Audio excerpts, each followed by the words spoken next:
नमस्कार। ये गूंज किसकी है?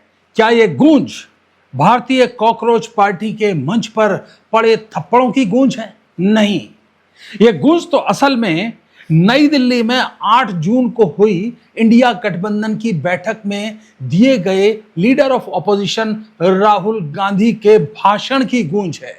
जी हां, जिन लोगों ने राजकाज न्यूज पर leader of opposition Rahul Gandhi के भाषण का विश्लेषण नहीं देखा था, उनके लिए हम डिस्क्रिप्शन में उसका लिंक डाल रहे हैं। लेकिन बात एकदम सही परिप्रेक्ष्य में आपके समझ में आए, उसके लिए सबसे पहले वो जो छोटा सा वीडियो का हिस्सा है वो देखिए। नीट का प्रतिरोध, सीबीएसई का प्रतिरोध, ग्रेट निकोबार प्रोजेक्ट का प्रतिरोध।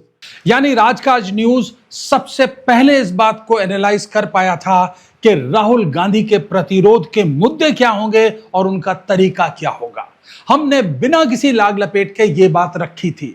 तो कुल मिला के नेता विपक्ष लोकसभा में जो हैं राहुल गांधी, वो आ रहे हैं कोचिंग हब कोटा और उठाएंगे छात्रों के दिल की बात।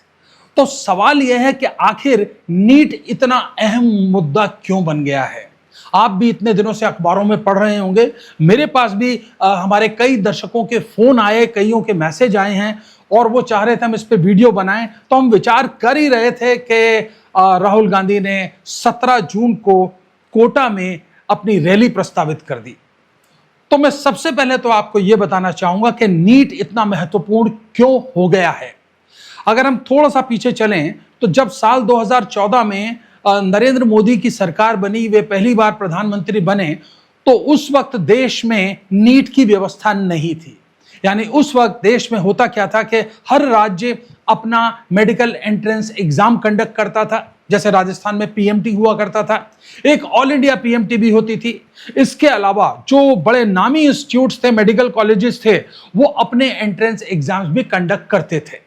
यानी गलती से अगर कहीं पेपर लीक होता भी था तो उस पर्टिकुलर कॉलेज या उस पर्टिकुलर राज्य का जो पर्चा था वो निरस्त होता था।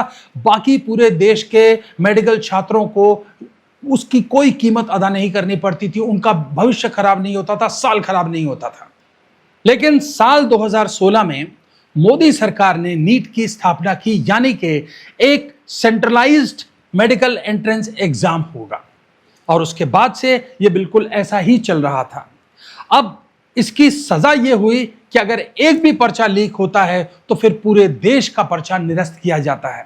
अब इतनी बड़ी गलती को मानने में ही पहले तो समय लगता है, उसके बाद अगर मान लेते हैं तो अधकचरी बातें होती है और अंत में छात्रों को दोबारा उस एग्जाम में आना होता है। इससे पहले कई छात्र अपने जीवन की ई लीला समाप्त कर चुके होते हैं। तो कुल मिला के क्या भारत जैसे फेडरल स्ट्रक्चर वाले देश में, यानी गणराज्य में, जहां इतने राज्य हों, क्या हर चीज की सेंट्रलाइज्ड व्यवस्था होनी चाहिए?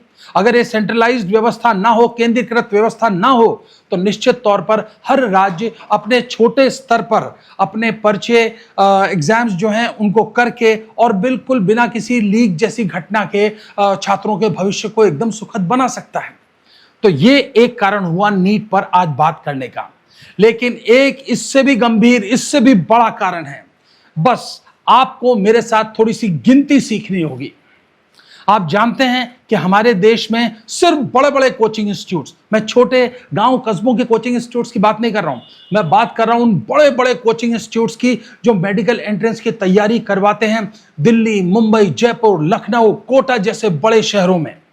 अगर इनकी संख्या की बात करूं तो किसी भी वक्त कम से कम 10 लाख स्टूडेंट्स पूरे देश में मेडिकल एंट्रेंस की तैयारी इन कोचिंग इंस्टीट्यूट्स में करते हैं। तो अब आप अपनी उंगली में गिनिए कि 10 लाख में कितने जीरो होते हैं। इकाई, दहाई, सैकड़ा, हजार, 10,000, लाख, 10 लाख, यानी 6 जीरो। याद रखिएगा। अब अगर माने कि एक स्टूडेंट मेडिकल एंट्रेंस की तैयारी के लिए साल की फीस देता है 3 लाख, तो 3 लाख में कितने जीरो होते हैं? इकाई, दहाई, सैकड़ा, हजार, 10,000, लाख, यानी 5 जीरो। 6 जीरो ये, 5 जीरो ये, कुल मिला के 11 जीरो। अब 11 जीरो को गिनिए। इकाई, दहाई, सैकड़ा, हजार, 10,000, लाख, 10 लाख, करोड़, 10 करोड़, खरब। जी हां, बात है सैकड़ों, हजारों, करोड़ की। तो अब मुझे एक बात थोड़ा सा सोच के बताइए, जब इतने हजारों करोड़ की इंडस्ट्री है तो उनको 20, 25, 30 करोड़ रुपए का एक पेपर खरीदने में क्या जोर आता होगा। और उसके बाद अगर इस 25-30 करोड़ के पेपर को फी पेपर 5 लाख के हिसाब से सिर्फ देश के 5-10 हजार स्टूडेंट्स को भी अगर भेज दिया जाए तो फिर करोड़ों का मुनाफा सामने खड़ा होता है। तो कुल मिला के नीट या कोई भी जो बड़े एग्जाम्स हैं वो इसलिए एक बड़ी इंडस्ट्री बन गए हैं और दीमक की तरह सिस्टम को चाट रहे हैं क्योंकि इसमें इतना ज्यादा पैसा इन्वॉल्व है। इसका रास्ता भी एकदम साफ है। क्या आपने कभी सुना है कि आईएएस का पर्चा लीक हुआ हो? अगर नहीं सुना है तो हमारे देश में बाकायदा एक व्यवस्था है जो कि लीक प्रूफ है और लगातार अपने एग्जाम्स पूरी की पूरी एक जिसे कहते हैं गरिमा के साथ में कंडक्ट कर रहे हैं। मैं उम्मीद करता हूं कि आपको इस वीडियो से एक झलक मिली होगी कि वो क्या मुद्दे हैं जो कि leader of opposition Rahul Gandhi की रैली से निकलकर पूरे देश में छाएंगे। मैं अक्सर एक जुमले का इस्तेमाल करता हूं कि बात निकलेगी तो दूर तलक जाएगी। तो यह बात कहां तक जा सकती है? यह बात जा सकती है वहां तक कि प्रधानमंत्री मोदी विदेशी दौरे से लौटे और सबसे पहली कैजुअलिटी हो शिक्षा मंत्री धर्मेंद्र प्रधान।